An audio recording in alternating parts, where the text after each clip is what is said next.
میگن از خارپشتک پرسان کردن، خارپشتک که میشناسه، از خارپشتک پرسان کردن گفتن آیا شما در زندگیتان کدام آرزو دارین؟ آرزو کدام هوس کدام آرزو دارین؟ گفت بله من یک آرزو دارم تا بالم تحقق پیدا نکرده است. گفت چی است؟ گفت آرزوی من در زندگی این است که یک انسانی پیدا شه مرا با محبت در بغل بگیره، این بغلش مرا بگیره با محبت. ولی گفت کس که این کارو نمیکنه.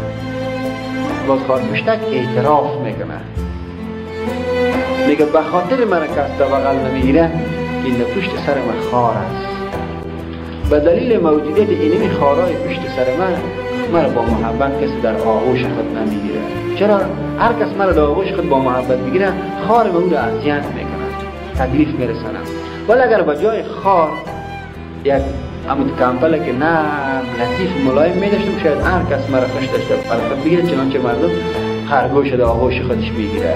بدون خارپشتک یک درس میده، میگه شما هم کوشش کنین که با خودتان خار حامل نکنید. انسانی که حامل خار است، خار به نام بدبینی، خار به نام کینه‌توزی، خار به نام حسد، خار به نام رذایل اخلاقی، خار فلان این خارهاست کلش. این انسان هیچ وقت در دل انسان‌های دیگه محبوب نمیشه، جا نمیگیره و هیچ وقت خودش هم از جار و جنجال‌های خارهای خودش هم نجات پیدا نمیکنه.